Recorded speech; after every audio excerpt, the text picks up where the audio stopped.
Welcome back to the Kicks and Picks podcast, guys. Coach Steve and Scotty here with you. Nick should be arriving shortly. We don't know. I mean, if you've been listening to us for a while, you know this happens from time to time. But with us, we have Leg and Oaks from the TwoFootTalk podcast. These guys have been busy during this Euros and Copa, and we welcome them on to talk about the Euro knockout rounds that are coming up in a couple days. So, guys, welcome to the show, and thanks for coming on with us. Yeah, thanks for having us. We're obviously buddies with Nick, but we're always happy to do a program, whether or not his computer wants to cooperate and show up. We just had our live show where we were talking some Brazilian action over down there in Syria, and I got the Venezuela-Mexico game on right now, but ready to talk some Euros. Had a nice little afternoon here, so. Sidebar, while Nick's not here, did you guys see that Lazio is going after Mason Greenwood? I did. Yeah, perfect fit for that club. It does kind of fit. Yeah. Unfortunately. Yeah.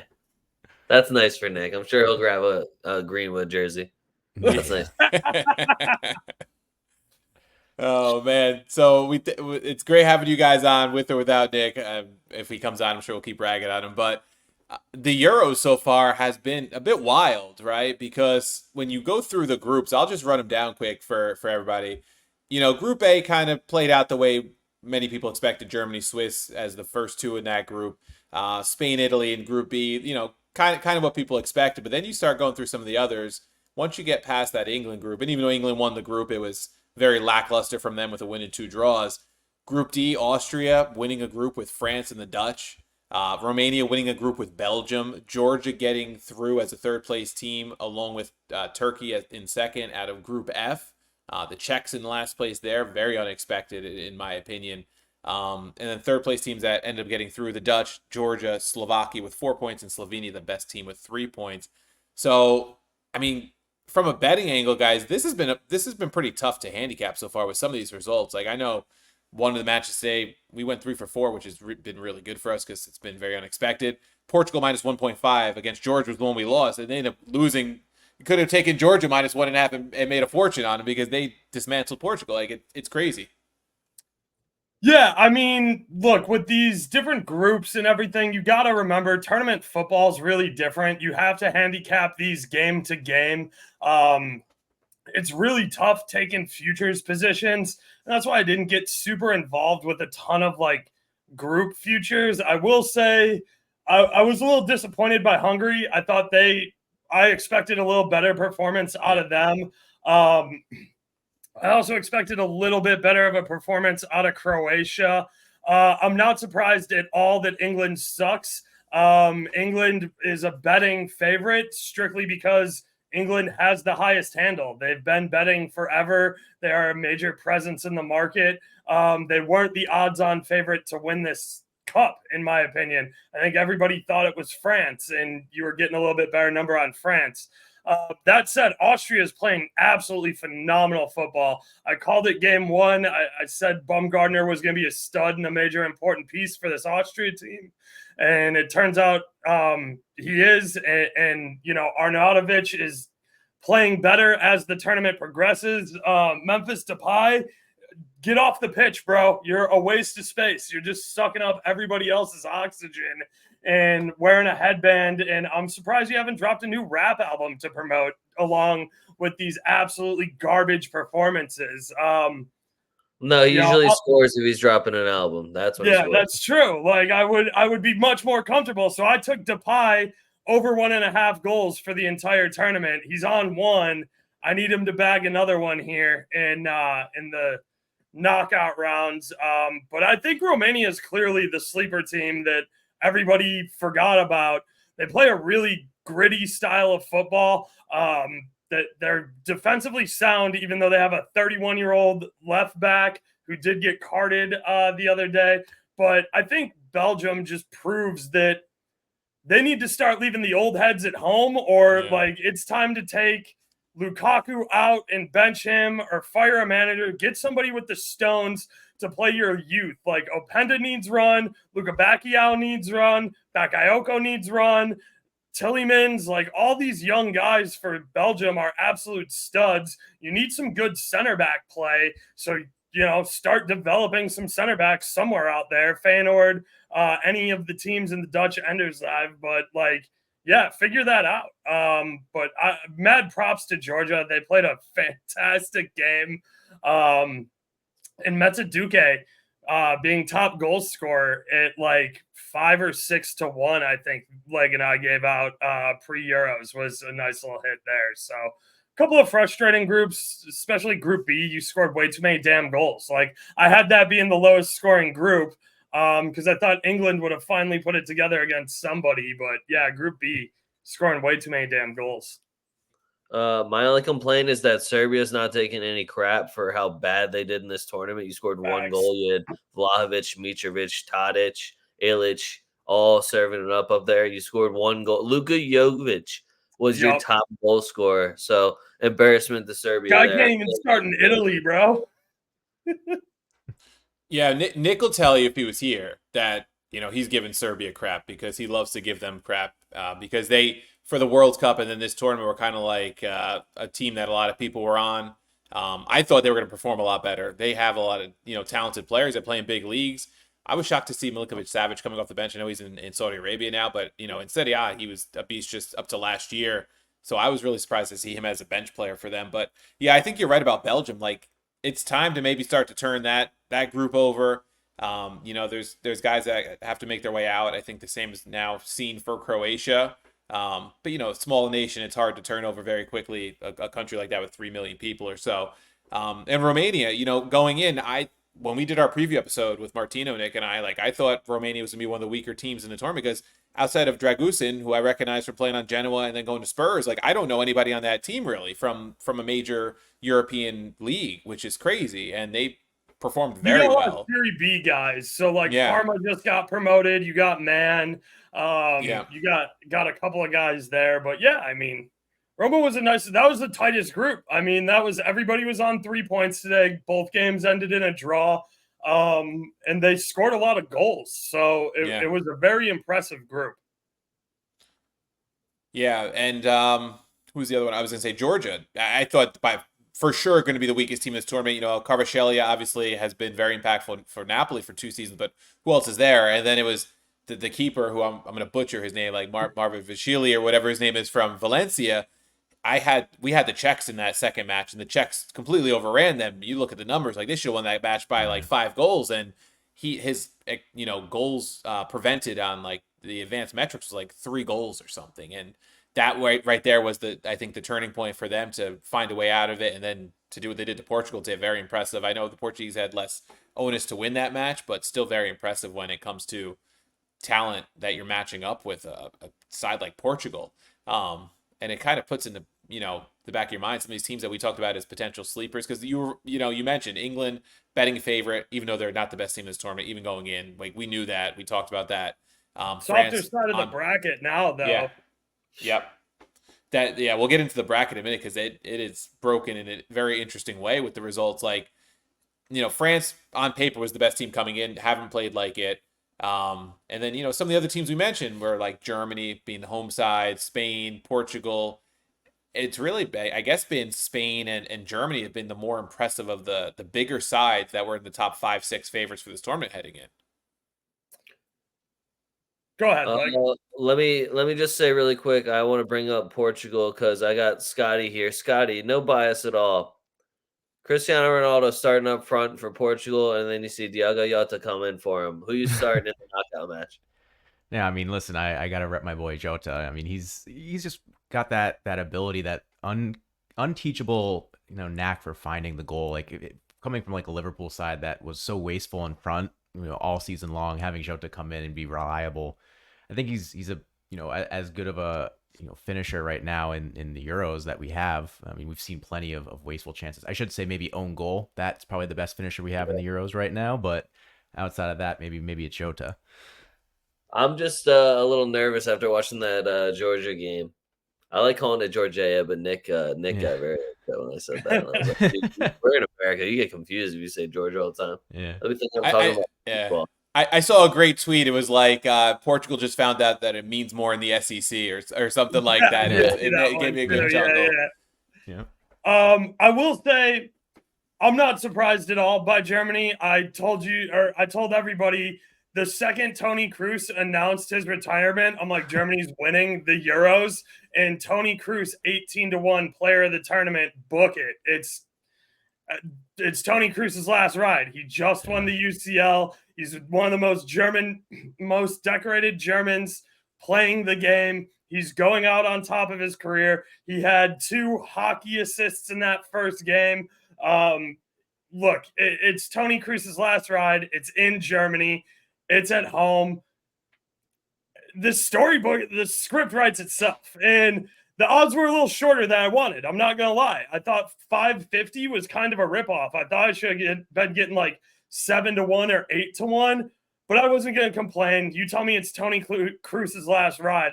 I'm throwing my unit down on it just to make the content, because now we're at the point where even if that ticket loses, you can make money hedging out of it, and I get the benefit of I can make content as far as Germany can go now.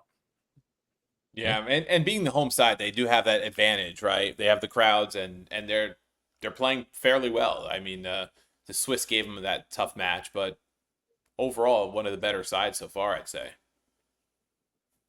Yeah, I mean they've held their own. I think when you looked at the Euros coming into it, they're probably one of the 4 teams that you circled as like, yeah, these are probably the 4 countries that can win it.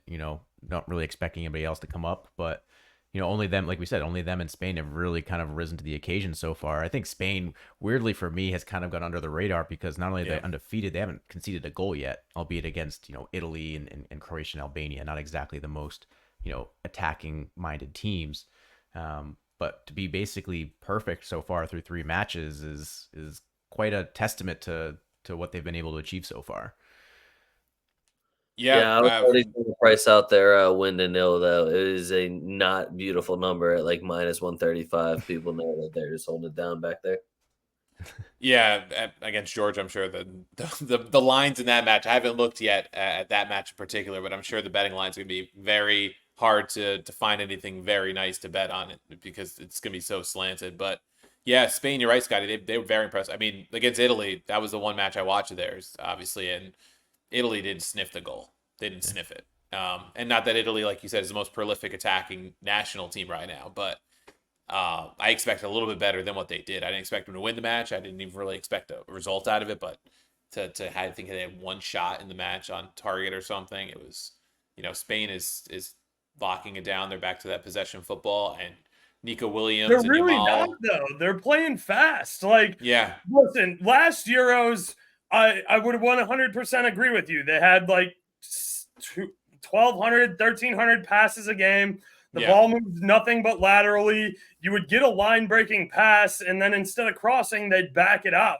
The Spain team actually has a set of stones on them now and is finishing chances and going for goal. And I think part of it is Nico Williams playing left wing because he's just smoking people down there.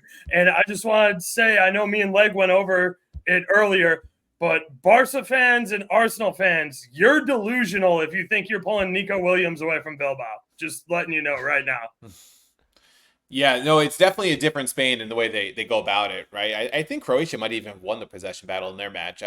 When I was watching the Italy match, it felt, I actually double-checked, and it was only 57-43 the possession. It felt a lot worse because of Italy not doing their good chances. Yeah. Because everything that Spain did that got into the box, you're like, holy crap, that's a dangerous chance. Yeah. Yeah, I mean, Giovanni Di Lorenzo is still having nightmares about Nico Williams a week later. Like, he just torched him the whole match. He's very impressive. Yamal, on the other side, you're playing so fast, it makes them hard to defend. And then, to me with Spain, Morata's never been like that guy that you're like, oh, watch out, like it's Morata, right? Like, he gets his goals. That might be insulting to Morata, but he's Lukaku. Yeah. Yeah. Yeah, so let's move into the bracket because all these results we talked about really have made for an interesting bracket. Going on the one side of the bracket, which is now pretty loaded, it's Spain playing Georgia, Germany playing Denmark. Those winners will meet in the quarterfinals. France playing Belgium, Portugal against Slovenia. Those winners meet in the quarterfinals on the same side of the bracket. So you're going to only get one of Spain, Germany, France, Belgium, Portugal with a shot at the final. And then the opposite side of the bracket, you have Romania against the Dutch, Austria against Turkey. Those two winners meet in the quarters, and then it's England against Slovakia and the Swiss against Italy on the opposite side. So like, if you are like me as an Italian fan, I'm not that impressed right now. I just tend to be optimistic because I'm a fan of the team. But when you see the way the bracket broke, I went from being like, all right, like quarterfinals is an accomplishment, I think, with this team, to now, if they get by the Swiss, is England that good? Are the Dutch or one of those teams that good? Like the path to the final opens up for some of those teams on that side. Well, that's the thing, right? But what I'm saying is like you gotta score one Yeah. to advance. Like yeah, the thing is like, do you really want to go to penalty kicks twice? no. But conversely, if they were on the opposite of the bracket, I'm like, they're done after maybe one knockout game. Like these fans of these, like if you're Belgian, like if you're a Belgian fan, like you have to be like infuriated that you couldn't get the win today to avoid playing France. Like you'd be in that spot where Romania is, and there's a lot better options out there. So like looking at Belgium it, did not play the Netherlands. They Yeah. did not want that smoke, bro. They did not want that smoke. Belgium was damned if they did, damned if they didn't. Like they're just happy to make it out of groups because they didn't make it out of groups in the World Cup. Like, as far as Belgium's concerned, they progressed, and that's embarrassing with the amount of talent they have. But if anybody is talking high on Belgium, like, oh, we should top that group so we could have played Netherlands. Bro, I would have taken Netherlands to like minus 160 against Belgium. Are you kidding me? So you're not buying any shot of Belgium getting by France, even with France playing as poorly as I don't know. Is Lukaku going to put 6 more shots on target and get none of them in the back of the net? Like, look, what are we doing here? Like, the only guy who showed me anything on Belgium is Luka Bacchiao and Yori Tillemans from midfield jacking for chicks in the first 2 minutes. Yeah, I'm looking at some of the lines like in the head-to-heads coming up in the knockout rounds.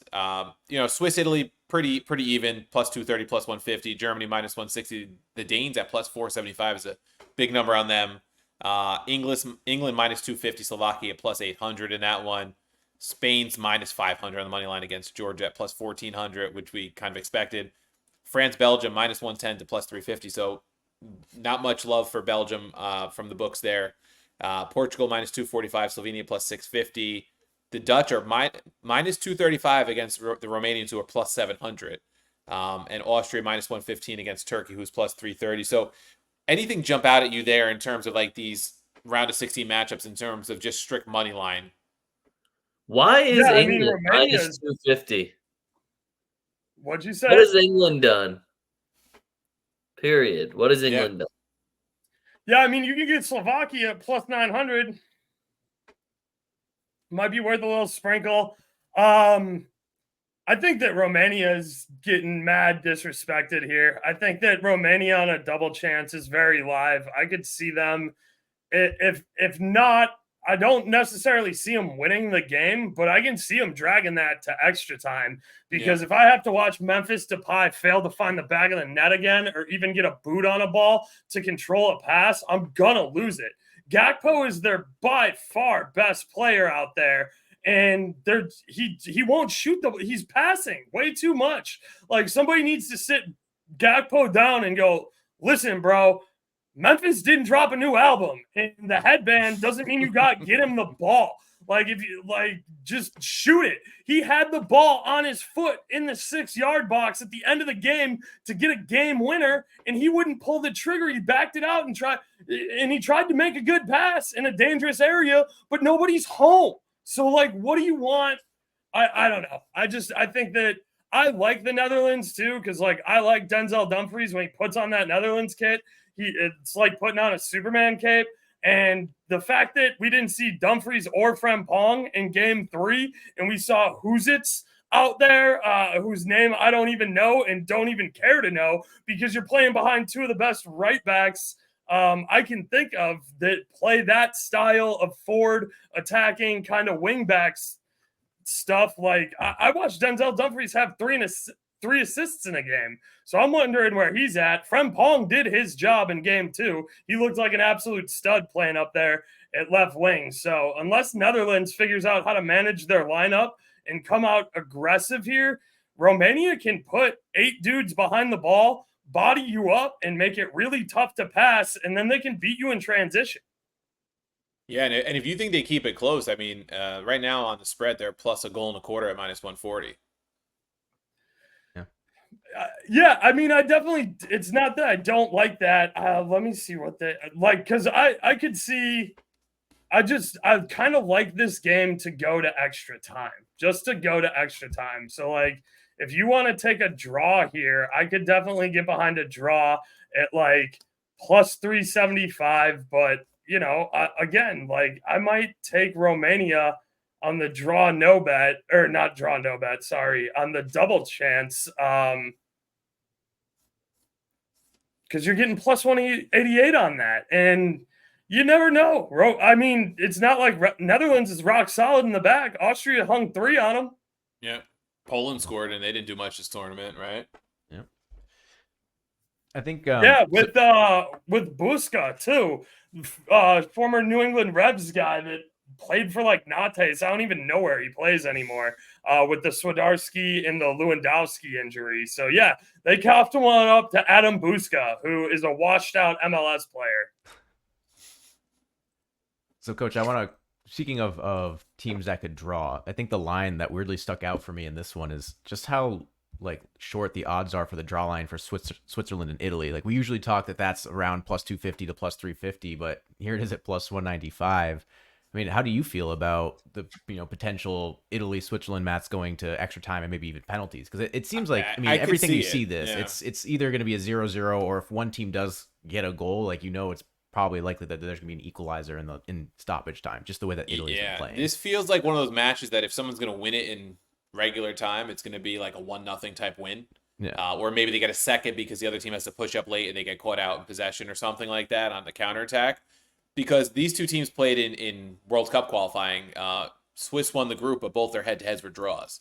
And they kind of match up that way. It feels like, again, Italy position for position. There's some better players here and there. The Swiss have a couple guys that like turn up for Switzerland, like Granit Xhaka turns up for them, right? And I'm curious to see how the Italian midfield combats him, because I'm still like at this point in his career, I'm not convinced by Jorginho starting in the center of the park and having to dictate play. Like in Spain, he was a pedestrian. Like you could have given him like a folding chair and sat in the middle of the park, and he would have looked the same pretty much. Like Spalletti yelled at him in the match. Like if you're going to be out there, like you need to do something, basically. Yeah. I'm sorry, Arsenal fans, but he's terrible.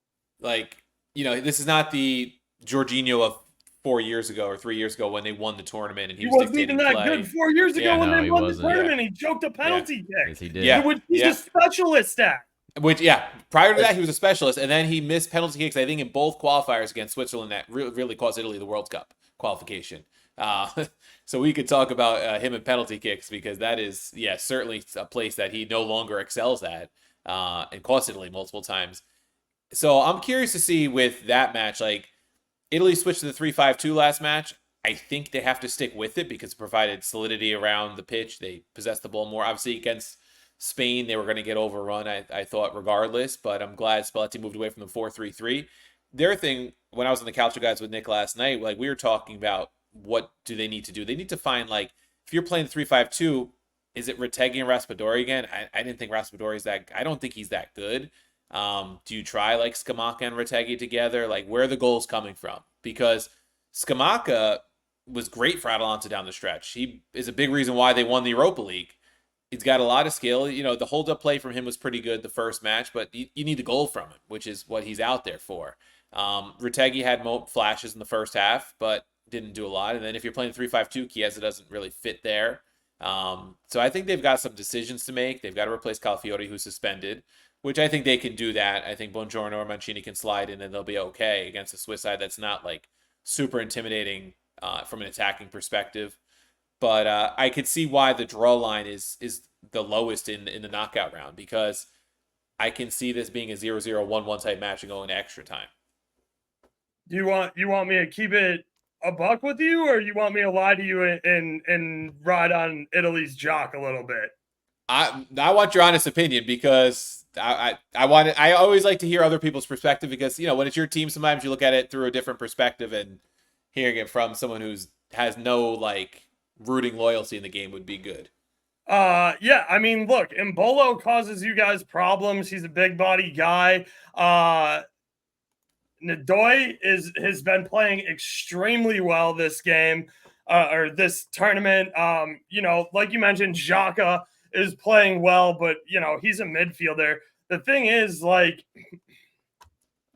you got to get something out of your Ford. And like, I know that it's in vogue to shit on Samacha, but Samacha told you he's good for 20 goals a year if you give him the minutes. Atalanta gave him like no minutes the first 12, 15 games, and he's still got you fucking 20 goals, dude. Like, this guy, he's a monster. I picked West Ham to finish top 4 when he got traded there. That obviously blew up right in my face because West Ham is terribly managed and they continue to run Antonio out there for no reason other than they just are used to seeing Antonio out there. But like, Samaka's your guy. So you either ride with him or figure it out. You should have figured it out before Euros if you're not going to ride with him, because you can't, this deep into Euros, you can't be playing with your formation. You can't be having these debates over who's going to start. And you can't be talking about, well, I would like a draw for 2 rounds straight and hope to win it on penalty kicks. Like, you're reigning Euros champs. Get your shit together and play good football. And it has to be said, Donnarumma is a big reason why they were able to get through, because he's standing on his head again. He's standing on his head again. Because he's standing on his head. Him and Bastoni have been really good, and that's about the only guys you can really say have been really good for them, I think. Not gonna give any credit to Calafiori. He's been good, but I think as much as I like him as a prospect, like all the memes because he's got the Maldini like hair and like the headband, like the aura bullshit. Wait, has that to wasn't stop. Maldini? Because he's got like the same look. Maldini. Yeah. So like all that bullshit has to stop. Like all these like fan, like the kid is good. Look, I'm a Roma fan. Looking at him now, I'm like, they gave up on him way too soon. Mourinho let him go way too soon, whatever. But he was playing left back at Roma, didn't fit. Now look, Thiago Motta had the vision to turn him into a center back, and he's excelling. I don't think that happens at Roma, so it's probably better for him that he did leave. But he had the own goal in the Spain game, which was the only goal they gave up, thanks to Donnarumma standing on his head. And he had a moment, I think, on the Modric goal where he was one of the two that turned off. I think it was him and Di Lorenzo that were in the area over there that kind of turned off after Donnarumma made the save that he put the rebound in on. So he made a great run to set up Zaccagni's goal, and I gave him a lot of credit for that. But he's not on the level of Bastoni right now. Without Bastoni, that back line is not as good as it has been.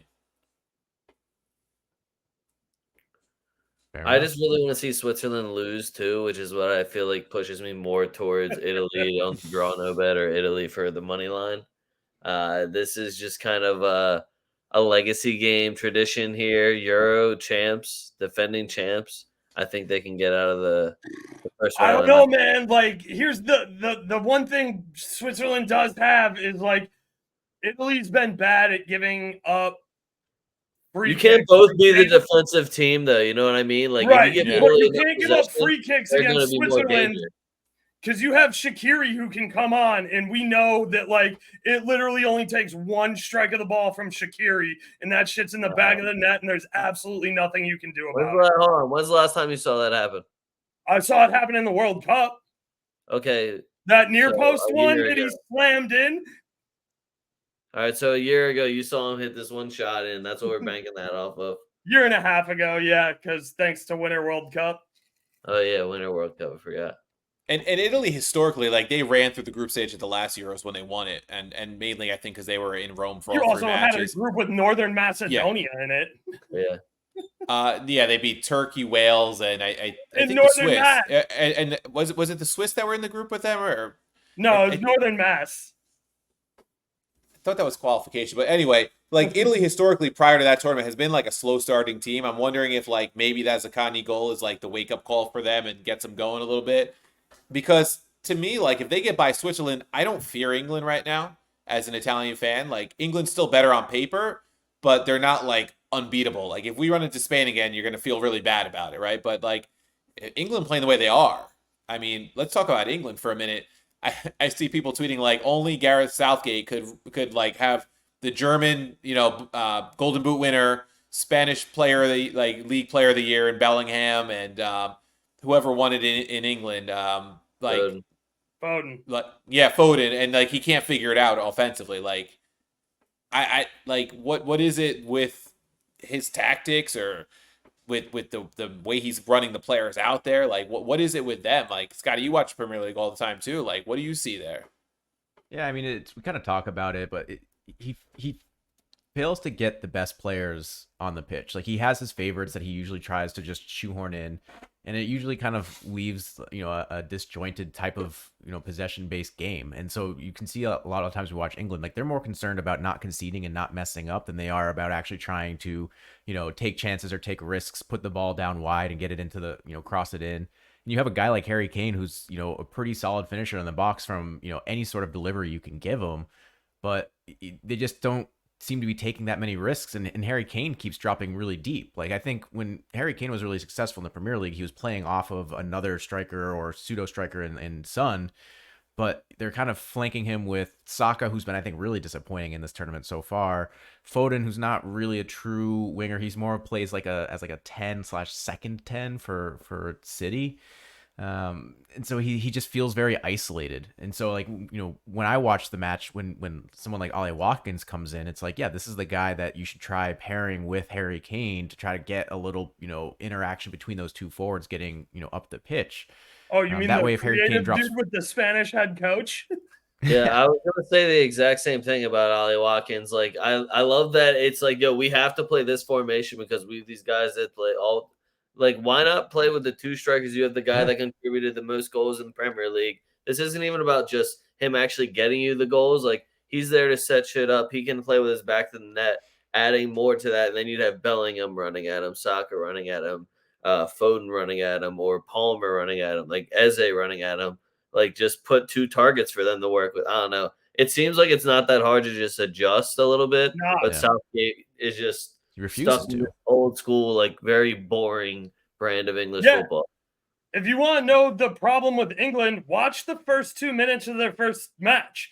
Saka has the ball. Bellingham breaks the line and he's calling for it to be played in at his feet twice in the first 2 minutes. Both of the times he backs it out to Kyle Walker. The second I saw that, I turned the game off and I go, this is going to be unwatchable. And England hasn't disappointed. They've continued to be unwatchable the rest of the way. They have no stones on them. They have no will to attack. They're perfectly content. They're what was it? Jose Mourinho said, you can take your ball and go home. I'll take the 3 points. Give me one goal. You can have 85% of possession. So again, like, what's important to you? Do you want to possess the ball or do you want to win the damn game? Because put Nagelsmann at coach for England and you're winning games 5-2. You're running people's pockets. Yeah. I mean, Yeah, God forbid. England don't have stones. All right, England definitely stones is on them. John Stones does play over there. So I think the real tragedy here would be is if England gets past Slovakia and Italy get past Switzerland, you're gonna have an England versus Italy game that's gonna be about as unwatchable as anything that you're gonna see in a quarterfinals of a Euros tournament. Like it's gonna be painful to watch that game. It's gonna be like the old Catenaccio of the like '90s Italy teams, like we're just like defend, try to get one goal and get through kind of stuff, right? Like because even England scored first in the game against Denmark. I think that was the game Kane scored, and like I'm listening to it on Sirius on my way home before the Italy match, and I'm like, they're just saying like England has completely like turned off. Like they got the one goal and turned off, and then it bit them in the ass, which is to be expected when you score that early and you turn off against a team that can score. And it's like go for the jugular at that point, right? You get the goal, you get the momentum, like, and they don't do that, and that's surprising because you have all these Premier League teams and all these players from the Premier League, and the Premier League is so hyped up all the time, and overhyped for sure, and which is why. I mean, outside of City, and they didn't do it this year. They did it last year, finally. In Europe, like, these teams don't always do as well as people expect the club teams to do as well, right? Zero English teams in European finals. Yeah. So, interesting there with England. We mentioned Germany. I mean, Spain, Georgia, we mentioned it. And let's go to France. Like, what's going on with France? Nick will claim it's his fault because he had the future on France and the future on Mbappe, Golden Boot, I believe it was, or Player of the Tournament, whatever he took. And they just, I mean, shocking from them really so far. This is all France's fault. And Leg will tell you why. It's all France's fault. France money line. Belgium is trash. I don't know what anyone saw from them, but give me France money line. I know that there's more. Minus 110, easy. Yeah. Minus 110, minus 115 were the two numbers. Belgium's not doing nothing against this team. The fact that you can get an Mbappe win cast ever for any game when Mbappe is going to be starting on the pitch with a plus number, I always will think is solid because he plays with two pretty impressive clubs internationally and in Europe. So give me a plus sign. Start Camavinga and win games, France. It's really that easy. Just start Tuch and Camavinga. Take all the Madrid boys, put them on the pitch, and then go win the tournament. It's not that hard. Yeah, part of me wonders if they, do the business against Belgium. Does this like get them going and they turn it on and do what people expect from them, or is it going to be more of the same where maybe against Portugal it's a little bit more of a struggle than it's a tough path for them now. They've set themselves up for a tough path where if they had won the group, they're on that other side of the bracket with England and those teams. They're gonna have to play either. I think that they're much preferring to play Belgium here. Like Belgium, this midfield and back line for Belgium's trash. Like, and I don't particularly rate Griezmann because one, Atleti's full of nothing but scumbags. And two, like I just don't really rate Griezmann that highly. He does hit nice penalty kicks for France, but like other than that, he sucks. And Dembele sucks out loud, and I don't know why he's still on the pitch most of the time. And again, like you're not starting Camavinga. What's wrong with you? Like there's things France can do here to be better. Whether or not they do them is up to them. But yeah, I mean, like I'm not worried about France. Again, it's a team we all know starts slow and is going to be a tough out because they can deliver a 0-0 on any given day if they want to. You can just take a couple of those guys who I said were not playing well and floundering, and you can put on a bunch of defensive talent and build a wall back there, and nobody's going to score a goal on you. I think you're spot on though, because if they don't turn it on here, like this is when you make the championship run. If you actually want to win the Euro, this is when you turn it on.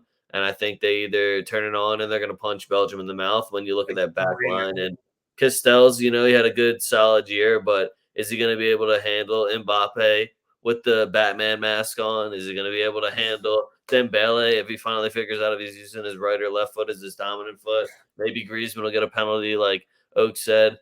On the flip side, besides taking KDB shots on target, I'm not confident in anything with Belgium and anything they've done. Lukaku, if you're a Lukaku fan, all you can really say is he's due. He is due. Yeah, by statistics, he is due. He's getting plenty of shots on target. He's been multiple shots on target every match. He's just not putting it in, right? Well, he has been putting the bar's it in. Bitten him a couple times. VAR back, yeah. He's found the back of the net. But yeah, nothing makes me confident in Belgium, though. I watched him against Ukraine today. Ukraine was the better team. Yeah, France money line at minus 110 is certainly attractive in that matchup based on the way that Belgium's played, like you said. And I'm looking at the futures now, and the futures have moved now after the group stage. And England's the favorite still, according to the lines here on DraftKings, plus 350. Spain plus 450. Germany plus 550. France has moved into fourth in the betting numbers at plus 600. So they've gotten a bump of about 250, another plus 250 from where they were to open tour. I think they were on the 350 mark. And then it's Portugal plus 700. Everybody else after that is plus 1,200 or more, with Netherlands, Italy, Austria as rounding out the top 8. So, I mean, I know you said futures are tough, especially in a tournament like this. Does France become more attractive at plus 600, or is there something else that jumps out at you in terms of like betting futures? Obviously, England, I think, has very little value there, plus 350. Yeah, I mean, look, I work with BetUS. My guy Flash was dead nuts on. He took Spain pre-tournament, and I wasn't convinced by what I had seen out of Spain, and now he's sitting in a great position. I have a little sprinkle on Netherlands because I don't know. I think Fanatics was running some sort of boost where I got them at like 20-1. So I do have a little sprinkle on them, but I'm very content holding my Germany ticket, and their price hasn't moved around. So again, I think from what we've seen, it's Germany's tournament to lose. And I would just really hate to be on the railroad tracks in front of the Tony Cruz farewell ride off into the sunset tour, because that seems like a terrible end of a bargain to be on. If I'm anybody on the whole planet who has watched Tony Cruz, you know, 4 or 5 years from now, we're going to be talking about Tony Cruz. He's one of the 10 best midfielders to ever lace his boots. So, and if you don't feel that way, I'm gonna probably go ahead and tell you watch nothing but English football. And that's the God's honest truth. Because if you don't think Tony Cruz is one of the best to ever play the game, all you do is watch EPL. Yeah, so let me ask you this, because as well as Germany's played, is Kai Havertz the right guy to be starting up top? Like, if you run into Spain in the next round, because that's the likely matchup in the quarters, like, when is the time to maybe give Fulkrug, right? Is Fulkrug the guy maybe you give a look? He's got a couple of goals off the bench, more of a striker than Havertz. Like, is that maybe the move they have to go to? He probably shouldn't have tried to fight Rudiger.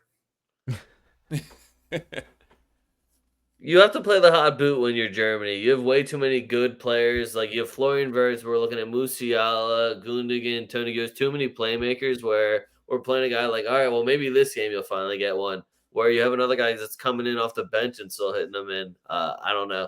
I play the hot boot if I'm Germany because, again, you can just sub Kai Havertz in. It's another guy that, all right, for sure. And he's going to have fresh legs, like a fresh legs Kai Havertz in the 70th minute with Tony Cruz putting in balls over the top. That's a deadly combo.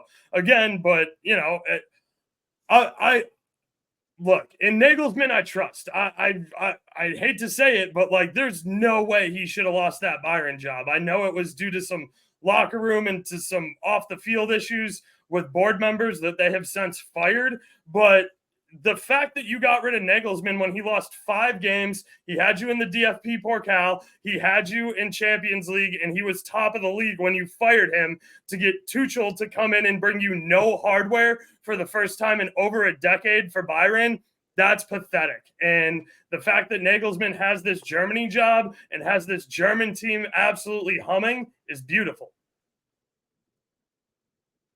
Yeah, to me, that's the big question mark is that position right now, the number 9. Like, do you just go there? And I agree. I think you go the hot boot, especially if Havertz maybe does start this next one and doesn't score again. I think maybe it's time to move away and give Fulkrug a look.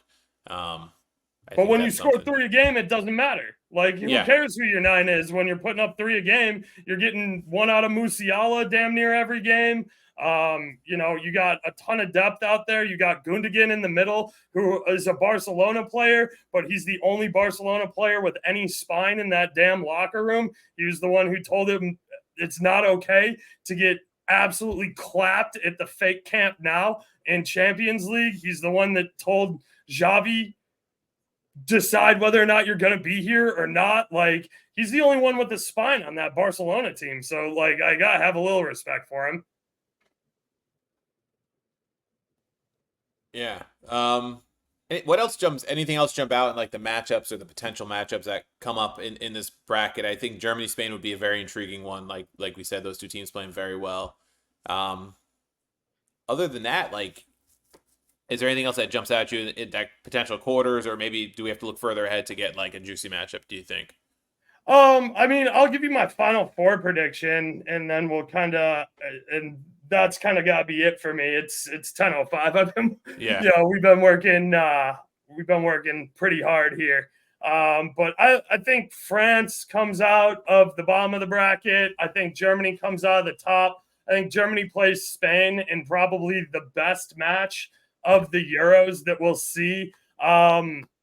I think Netherlands ends up rematching with Austria, which is going to be an absolute banger because Austria clearly has figured out how to find the weak spots in this Netherlands team. Again, unless you have to make wholesale changes there. I know the Netherlands were secured going through, and they didn't put out their best, strongest lineup versus Austria.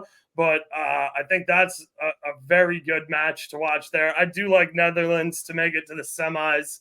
And I'll be honest with you, I don't care. If Italy plays England, I'm going to bet the under, and then I'm going to go back to doing chores. We'll maybe see 5 shots in regulation. And that's not a side, that's total for the game. So yeah, would rather watch paint dry or my grass grow than that. And again, I think Germany wins it all. Yeah, I think the winner of Spain and Germany is probably going to be the team that takes it. I think Spain will give Germany a run for their money. Like, again, the defense speaks for itself. So I think whoever comes out of that match in the quarterfinals is probably going to be the eventual champion. I think Spain struggles a little bit with depth. At least that's what me and Leg were talking about pre-tournament. Yeah, they weren't overly impressive. 1-0 win when they did heavily rotate, which speaks a little bit, I guess, to the depth. When they played Albania, didn't pour it on like you maybe would have expected if that was like the first match of the group, right? Where at least they won. Their main guys. Yeah, they won. You know, nobody else won. Portugal all 3 matches, tried to rotate right? and they got spanked 2-0 to Georgia. Yeah. So yeah. But yeah, I think whoever wins that quarterfinal matchup, I agree, has got to be become the favorite for the tournament, unless France really finds themselves heading into like a semifinal against one of those sides. And then whoever gets out the other side of the bracket is going to be, I think, a big underdog against any of those sides. Betting numbers maybe not for England if England gets there, because the public's going to bet them down probably a bit. Like you mentioned, they've got a big following earlier on, Oaks. I like taking a shot on Austria, to be honest with you, at 18-1. I was going to ask if to make the final at plus 700 is like worth a shot with the way they've played. Yeah, for sure. If not Austria, then Netherlands. Like those would be my 2 long shot picks here. Even if you want to just take them to make the final, for me, I think it's better to take the future to win, because I think you'll end up getting a better hedge number at the end than you will just taking them to make the final. I think you can probably make, and people don't always like to hear that, because you sometimes have to eat a minus like 185 to advance or to lift the trophy line. But you should never have a problem coming up with money for a hedge, because you can just go to the sports book and ask for a loan. The ticket itself is collateral. So you can always find the money to hedge out, and hedges is almost always better than cashing out or taking the shorter odds prop of just to make the final. So save yourself some money. Don't worry about coming up with the funds for a hedge, because a sportsbook will loan you the cash with no interest or no points on it, because your ticket itself is the collateral. Yeah, that's a different way to look at it. And I was just thinking about futures back to our preview episode, and we were talking about some of, and I didn't take any of them, but we discussed like the straight forecast to predict the final, and it was like, well, if you like France is probably going to be on the other side of the bracket from Spain, Germany, and Portugal. Got completely screwed up. It got so screwed up. Who was trying to read brackets and read groups. Because you expected France to be on the opposite side of the bracket winning that group, and you were like, okay, if you love France to win this tournament, take France and potentially Portugal or Germany or Spain, whichever one you like the best, or 2 of the ones you like the best, and you're going to make some money. And now they're all on the same side of the bracket, so those are all shot, unless you took like England, France, or something. So very interesting the way that played out. I just thought of that as we were talking about, playing out the bracket. So yeah, so we'll let you guys go, because I know you guys have been going for a while. You had your own show earlier, but before we let you go, tell everybody where they can find you. I know you've been doing live casts like almost every day, and maybe people want to tune into those when you guys are doing those. So let us know where to find it. Like, you want to do the outro? Yeah, you can find us on Twitter at TwoFootTalk, at TWOFootTalk. Make sure you go and look at the Golden Booty futures also. The highest one right now, the lowest one is plus 650, and 3 is everybody's tied. Yeah, like everybody's on 2 or 3 goals most. Yeah. So at TwoFootTalk, you're gonna see all the ridiculous random parlays at a young leg. at Burr Oaks 77. And yeah, we're going live pretty much every single day, multiple times a day. Thanks for having us on, guys. Yeah, Yeah, thanks for appreciate coming it. on. We appreciate it. Love the insight, and I hope to have you guys back on again sometime soon. Absolutely, man. Good luck to Italy. Good luck to you guys. We're out.